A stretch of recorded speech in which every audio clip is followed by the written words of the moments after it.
Hello students. तो बेटा आप लोगों ने रिवीजन किया होगा, ऐसा हम मान लें। चलो मान लेते हैं कि ऐसा मान लेते हैं कि आपने रिवीजन किया होगा। बेटा अब आगे की पढ़ाई शुरू करते हैं। और बेटा डेली पढ़ा करो, है ना, डेली रिवाइज किया करो, तब धीरे धीरे डे बाय डे फिजिक्स में इंटरेस्ट क्रिएट होगा और समझ में आएगी फिजिक्स। ठीक है। अब बेटा हम लोग जो है कहाँ तक पढ़ रहे थे, आपको याद है, डायमेंशन पढ़ रहे थे। और डायमेंशन में मैं आपको कुछ क्वांटिटीज़ का डायमेंशन बता चुका था।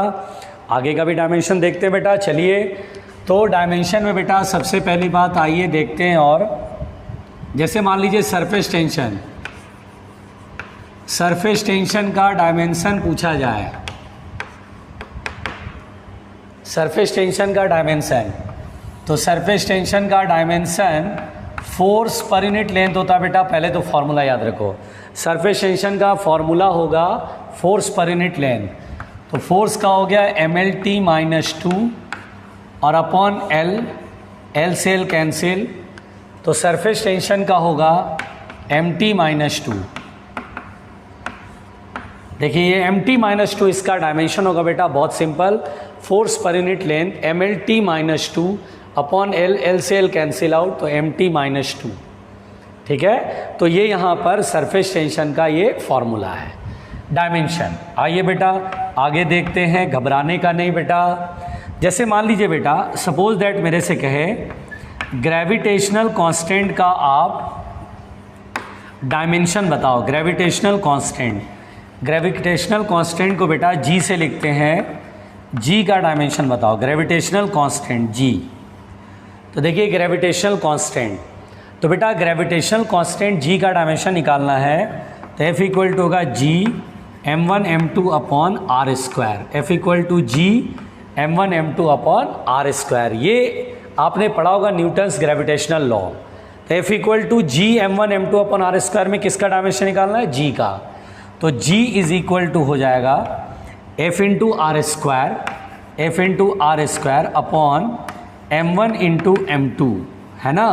F into R square upon M1 into M2, M1 into M2।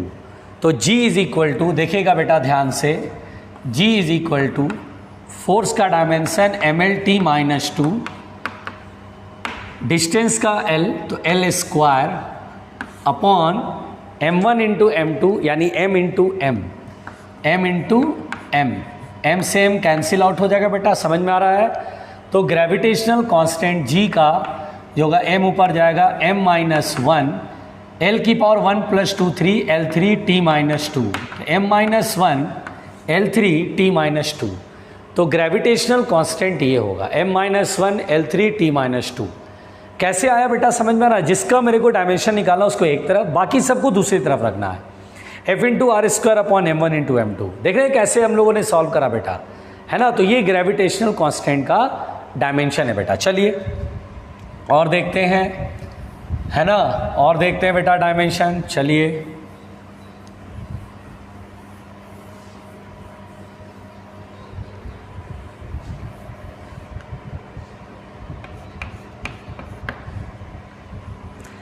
अब यहां पर बेटा ध्यान से सुनिएगा, बहुत आराम से। तो यहां पर बहुत आराम से चलिएगा बेटा, ध्यान से, ठीक है, गौर से। अब यहाँ पर आगे पढ़ रहे हैं और अब हम लोग देखने जा रहे हैं बेटा ग्रेविटेशनल फील्ड। ग्रेविटेशनल फील्ड, देखिए ग्रेविटेशनल फील्ड का अगर मेरे को डायमेंशन कहेगा बेटा, तो फॉर्मूला देखिए फोर्स अपॉन मास होता है। ये आपको याद रखना पड़ेगा। ये यूनिट में भी मैंने कराया था, जब हर क्वांटिटीज़ का मैंने SI यूनिट कराया था तो वहाँ भी कराया था बेटा। तो ग्रेविटेशनल फील्ड क्या होता है, फोर्स अपॉन मास। चलिए फोर्स का डायमेंशन क्या होगा, MLT-2 और मास का डायमेंशन M, M से M कैंसिल आउट हो गया, तो ग्रेविटेशनल फील्ड होएगा LT-2। तो बहुत आराम से बेटा ग्रेविटेशनल फील्ड का डायमेंशन आपको याद रखना है LT-2। चलिए आइए बिल्कुल ध्यान से देखिएगा। ग्रेविटेशनल पोटेंशियल शॉर्टकट में लिख दिया, ग्रेविटेशनल पोटेंशियल। अब ग्रेविटेशनल पोटेंशियल का फॉर्मूला, ठीक है बेटा। तो gravitational potential V is equal to होगा वर्क अपॉन मास, देखिए W upon M, work upon मास।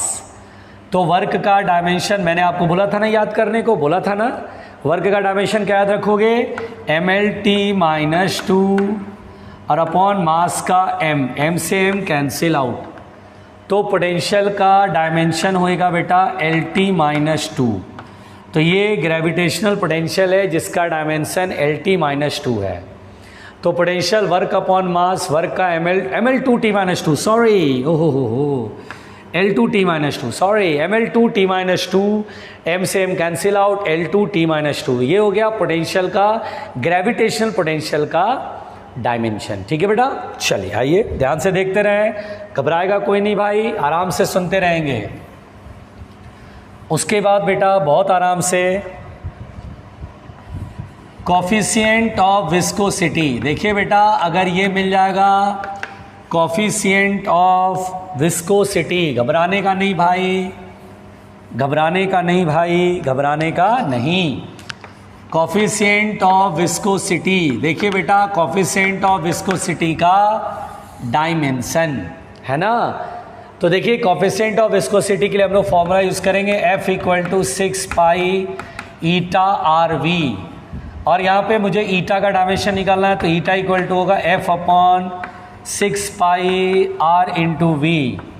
चलिए फोर्स का डायमेंशन, फोर्स का डायमेंशन होगा mlt-2 और 6 पाई एक नंबर, इसका कोई डायमेंशन नहीं होगा, रेडियस का L और वेलोसिटी का LT-1। L से L कैंसिल आउट हो गया बेटा, तो ईटा का डायमेंशन होगा m, L ऊपर जाएगा L-1, T ऊपर जाएगा -1 ऊपर जाएगा +1, -2 +1 -1, तो ml-1 T-1। This is the coefficient of viscosity. ठीक है, अब आइए ध्यान से देखिएगा बेटा, बहुत आराम से, ठीक, मिटा दे इसे, है ना। जो नहीं आ रहा समझ में, वीडियो क्या करोगे, रिप्ले कर लो, जिससे कोई भी बात अगर नहीं समझ में आई दोबारा सुनोगे तो शायद हो सकता है समझ में जल्दी आ जाए। ठीक, आइए अगर मेरे से कहेगा coefficient of linear expansion, coefficient of linear expansion, अगर मान लीजिए कॉफिशिएंट ऑफ लीनियर एक्सपेंशन अगर कहेगा सॉल्व करने को, कैसे सॉल्व करेंगे, है ना बेटा, कॉफिशिएंट ऑफ लीनियर एक्सपेंशन। तो इसका फॉर्मूला होगा L बराबर L0 ब्रैकेट में 1 + alpha delta theta. L = L0 bracket में 1 + अल्फ़ा डेल्टा थीटा, ये फॉर्मूला होता है ना। ये हम लोग लीनियर एक्सपेंशन वाले चैप्टर में, है ना, जब पढ़ते हैं, थर्मल एक्सपेंशन वाले चैप्टर में पढ़ते हैं। तो देखिए अल्फ़ा निकालना, जिसका डायमेंशन निकालना उसको एक तरफ, तो देखिए L = पहले ब्रैकेट खोलेंगे L0 + L0 alpha delta theta, L0 इधर आएगा, L - L0 = L0 alpha delta theta.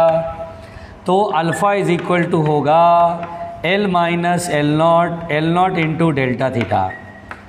अब देखिए लेंथ में से लेंथ को घटाएंगे तो लेंथ ही तो रहेगा, डायमेंशन तो वही आएगा, L0 का भी L होगा, और डेल्टा थीटा का K लिख लो, इसका डायमेंशन K लिखो। डेल्टा थीटा क्या है, चेंज इन टेम्परेचर, टेम्परेचर का डायमेंशन K या थीटा भी लिख सकते हैं। तो यानी अल्फ़ा का डायमेंशन K⁻⁻1। ये आराम से, कोई दिक्कत कहाँ हुआ देखो। तो कॉफिशिएंट ऑफ लीनियर एक्सपेंशन हमने देख लिया बेटा, और भी देखते हैं, डोंट वरी रहना, मिटा रहा हूँ बेटा, देखो, है ना। और सारी चीज़ें आप कॉपी में लिखो ठीक से, सारा एक प्रॉपर नोट्स बनाएंगे, उसमें लिखेंगे, फिर टाइम टू टाइम उसको रिवाइज करेंगे, ठीक है ना। चलिए आगे देखिए बेटा, अब हम लोग देखने जा रहे हैं बेटा स्ट्रेस, स्ट्रेस, है ना, स्ट्रेस, स्ट्रेस का डायमेंशन। तो फॉर्मूला होता है stress = force upon area, force upon area. Force का डायमेंशन होता है mlt-2, एरिया का L², L से L कट गया तो यह आएगा ml-1 T-2। तो स्ट्रेस का डायमेंशन होगा बेटा ml-1 T-2। फिर देखिए ध्यान से स्ट्रेन, है ना बेटा, स्ट्रेन, स्ट्रेन का डायमेंशन क्या होगा? तो पहले स्ट्रेन का फार्मूला देख लेते हैं। तो स्ट्रेन का फार्मूला होगा बेटा, स्ट्रेन का फार्मूला होगा change in length upon original length, change in length upon original length, change in length upon original length. Length में चेंज, लेंथ में चेंज तो एल होएगा, है ना। लेंथ का जो डायमेंशन होगा वही चेंज इन लेंथ का डायमेंशन होगा। ओरिजिनल लेंथ का भी डायमेंशन एल होएगा। एल से एल कट गया, यानी नो डायमेंशन, सब कट गया, कुछ बचा ही नहीं। तो जब किसी क्वांटिटी का कोई डायमेंशन नहीं होता तो उसे m0, l0, t0 लिखेंगे, है ना। क्या लिखेंगे बेटा?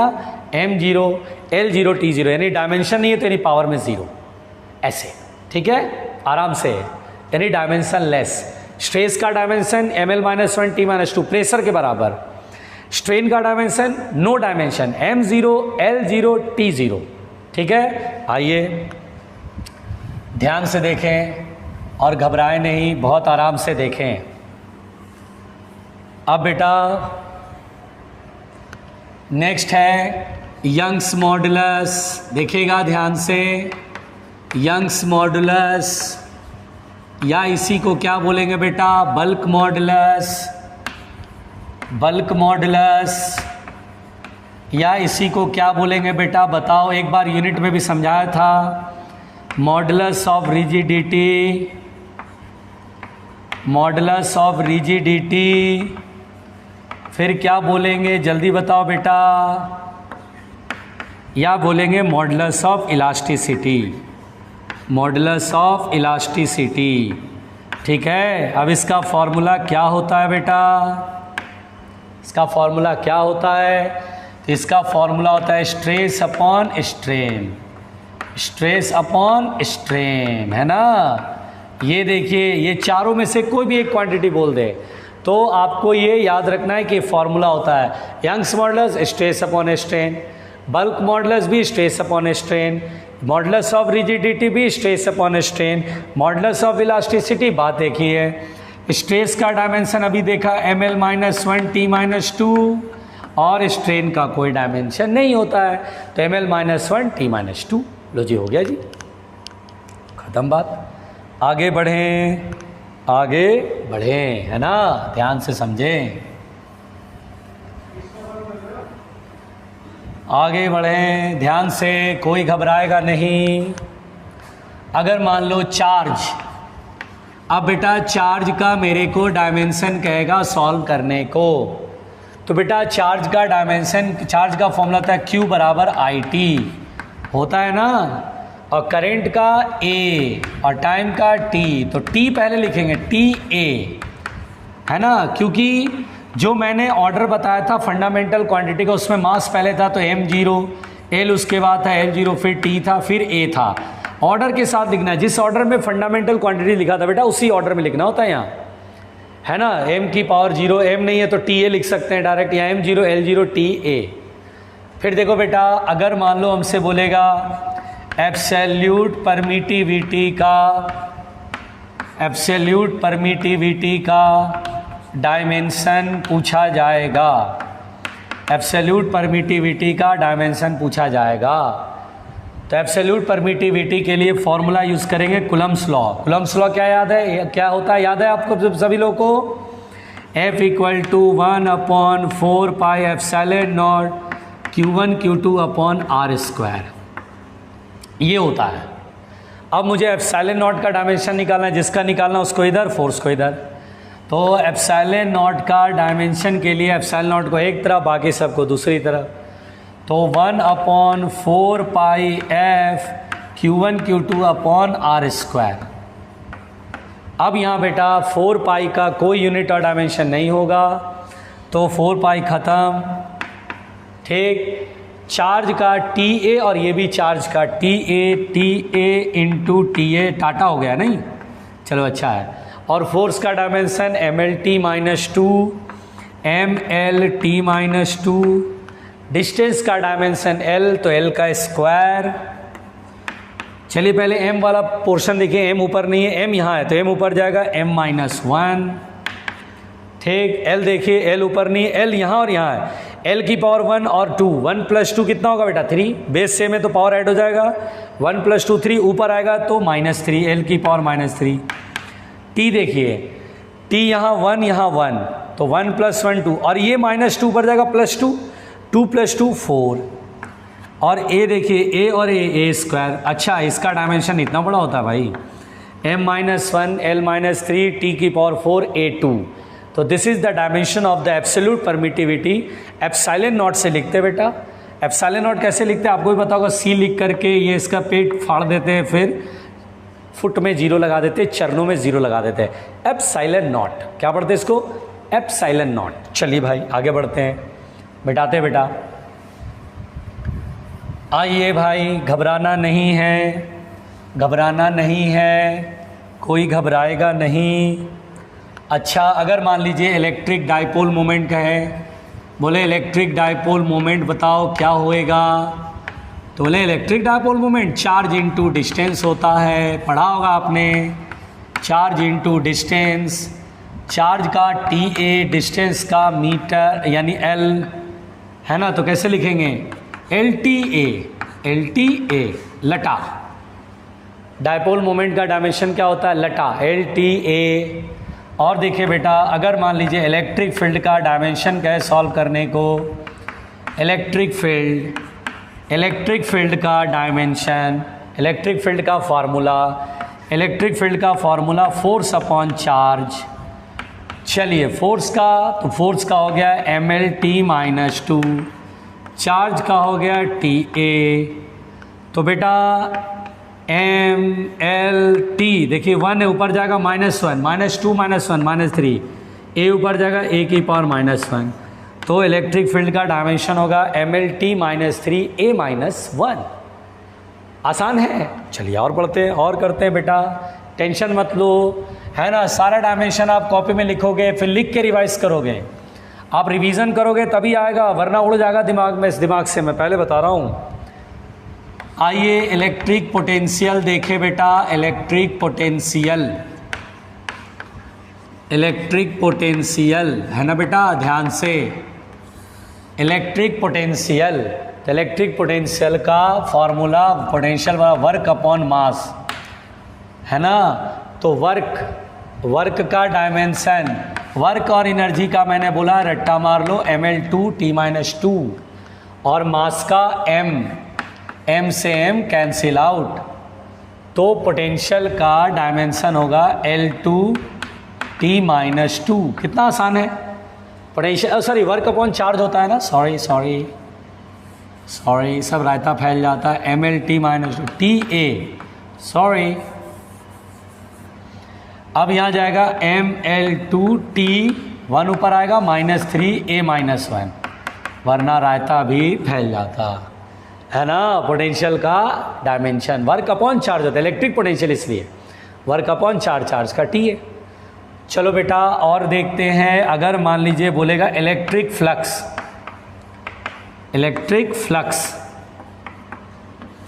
फ्लक्स का फार्मूला, फ्लक्स को फाई से लिखते हैं, electric field into area. Electric field का डायमेंशन क्या होता है बेटा, mL-3 और बताइए A-1 है ना। सोचिए फोर्स अपॉन चार्ज से, तो mL-3 और एरिया का L², तो क्या आएगा mL-3 A-1। तो this is the dimension of flux का डायमेंशन होता है mL-3 A-1। सिंपल है, एरिया का L² है इसलिए L × L², L3 A-1। कोई दिक्कत नहीं आ रहा समझ में, वापस से वीडियो रिप्ले कर लो। चलो और देखते हैं बेटा,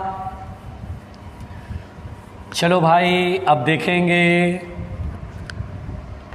कैपेसिटेंस। देखो बेटा, capacitance of a capacitor, capacitance या इसी को बोलते बेटा कैपेसिटी।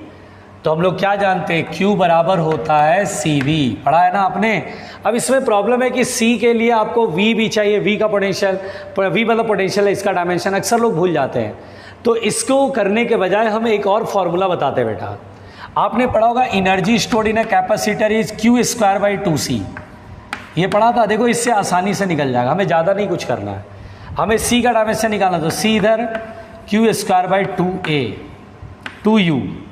बस अब चार्ज का डायमेंशन टी ए स्क्वायर है तो 2 बार लिखेंगे टी ए 2 नंबर है, भूल जाओ। Energy potential energy ml2t-2। देखो हो गया, कितना आराम से बनाया। अब चलो m ऊपर जाएगा, m की पावर -1, l की पावर -2, t देखिए t का स्क्वायर ऊपर है, -2 ऊपर जाएगा +2, t 2 + 2 4, और a का स्क्वायर, लो जी आ गया m-1 l-2 t की पावर 4 a2। खत्म बात, कुछ भी नहीं है ना। अगर मान लीजिए आपसे कहेगा रेजिस्टेंस, चलो रेजिस्टेंस का डायमेंशन कहेगा, क्या करोगे बताओ? क्या हम ओम्स लॉ से बनाएंगे? तो नहीं, क्योंकि फिर पोटेंशियल का डायमेंशन याद करना पड़ेगा। तो हम एक काम करते हैं ना, H = I² RT, याद है आपको ये जूल्स लॉ, इससे कर लो, क्योंकि H क्या है? एनर्जी का डायमेंशन ml2t-2 याद रहता है। तो हम इससे बनाते हैं, R बराबर हो गया H/I²T। बस अब हीट एनर्जी का ml2t-2, करेंट का a² और टाइम का t, ml2t-3 a-2 is the dimension of resistance. हमारे पास रेजिस्टेंस का डायमेंशन है। इतना आसान है, इसमें कोई लफड़ा नहीं है, कितना सिंपल तरीके से हमने बनाया। ठीक है, कोई दिक्कत नहीं है। एक चीज़ और बेटा, अगर कभी आपसे कहेगा डायमेंशन ऑफ RC, देखिए dimension of RC, dimension of R into C, R क्या है? रेजिस्टेंस, और C क्या है? कैपेसिटेंस। डायमेंशन ऑफ RC, तो देखिए रेजिस्टेंस इंटू कैपेसिटेंस, रेजिस्टेंस का डायमेंशन आ रहा है ml2t-3 a2 a-2, ये आ रहा है ना रेजिस्टेंस का डायमेंशन। और कैपेसिटी का डायमेंशन था m-1 l-2 t4 a2, ये इसका डायमेंशन था। कैपेसिटेंस का आप मिलाओ, अभी लिखा था आपने।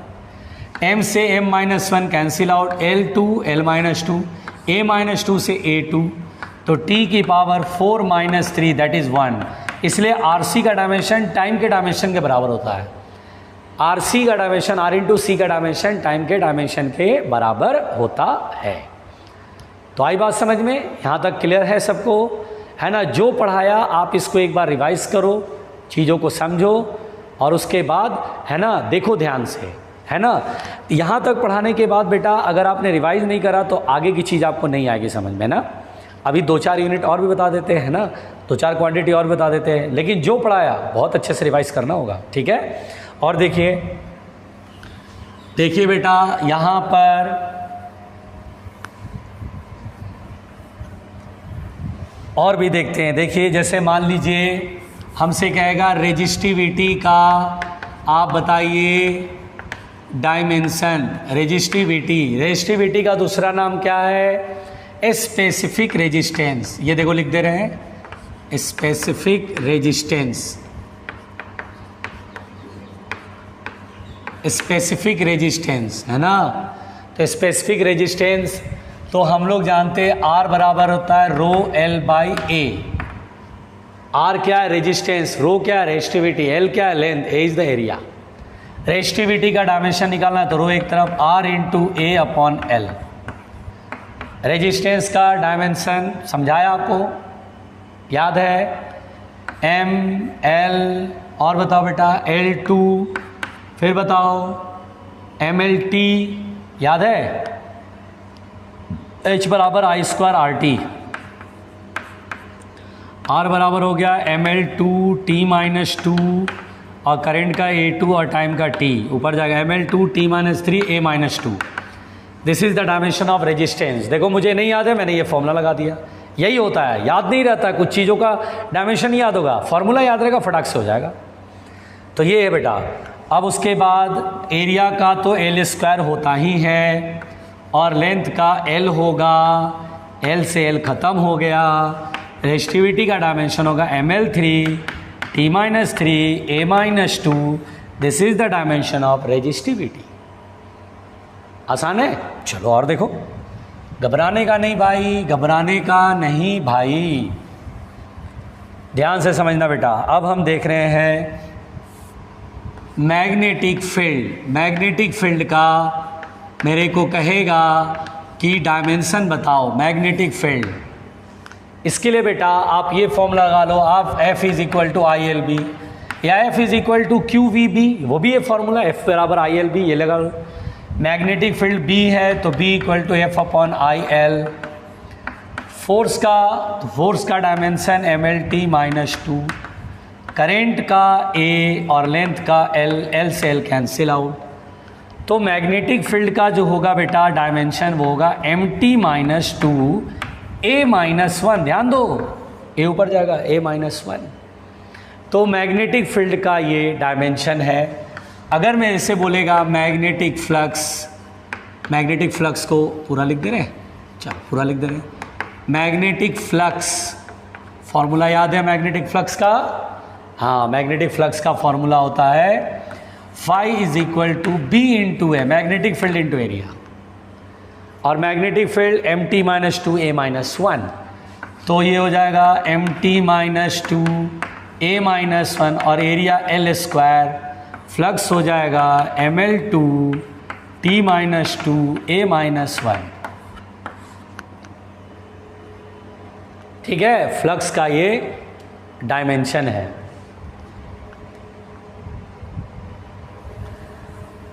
ठीक है, मिटा रहा हूं बेटा।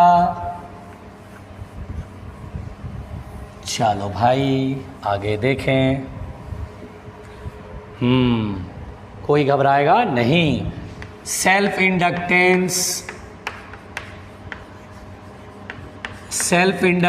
का डायमेंशन, अब मैं फाइबर और एलआई नहीं प्रीफर करता हूँ, मैं प्रीफर करता हूँ U equal to half L I square, U equal to half L I square, है ना ये वाला। Phi equal to L I में क्या होता है, फाई का डायमेंशन याद है तब तो ठीक है, आपने देख लिया तब तो ठीक है, याद तो अक्सर नहीं रहता। तो U बराबर half L I square, inductor में जो एनर्जी स्टोर होता है उसका फॉर्मूला था half L I square. U is the energy, L is the self inductance and I is the current. तो बेटा L बराबर आप लिखेंगे 2U upon I square. 2 is a number की कोई यूनिट और नो डायमेंशन, कोई यूनिट भी नहीं होती, कोई डायमेंशन भी नहीं होती। एनर्जी का ML2T माइनस 2 और करंट का A का स्क्वायर। तो कितना आएगा, तो सेल्फ इंडक्टेंस का डायमेंशन होगा ML2T माइनस 2 A माइनस 2। आपको एक चीज मैं बता दूं बेटा, ध्यान से सुनिएगा, अक्सर एक क्वेश्चन मिलता है, ध्यान से सुनिएगा। आपसे बोलेगा dimensions of L by R, dimensions of L by R। देखिए ये L बाई R का डायमेंशन आपसे पूछा जाएगा। L क्या बेटा, सेल्फ इंडक्टेंस, यही L सेल्फ इंडक्टेंस और R इज द रेजिस्टेंस। तो चलिए L बाई R का डायमेंशन निकालते हैं। L का डायमेंशन कितना है बेटा, देखो जरा ध्यान से, ML2T minus 2 A minus 2, ML2T minus 2 A minus 2, और रेजिस्टेंस का डायमेंशन क्या था जल्दी बताइए, ML2T और क्या था -3 और A माइनस 2, ये था। काटापीटी शुरू करें, M से M, L2 A minus 2 A minus 2, तो T की पावर -3 ऊपर जाएगा 3 माइनस 2 दैट इज 1। यानी बेटा L बाई R का डायमेंशन टाइम के बराबर होगा। देख रहे हैं आप, R इंटू सी भी टाइम के बराबर और L बाई R भी टाइम के बराबर। आई बात समझ में, बहुत आराम से, ध्यान से। तो यहाँ तक आपने पढ़ लिया, यहाँ तक आप बहुत ध्यान से समझ गए। जो पढ़ाया उसे ध्यान से लिख लेना, रिवाइज कर लेना, बिल्कुल याद कर लेना, तभी आपको डायमेंशन के क्वेश्चन बहुत इजीली बन जाएंगे। सब कुछ याद रहेगा तभी तो बनेंगे। तो ठीक है बेटा, यहीं तक, थैंक यू।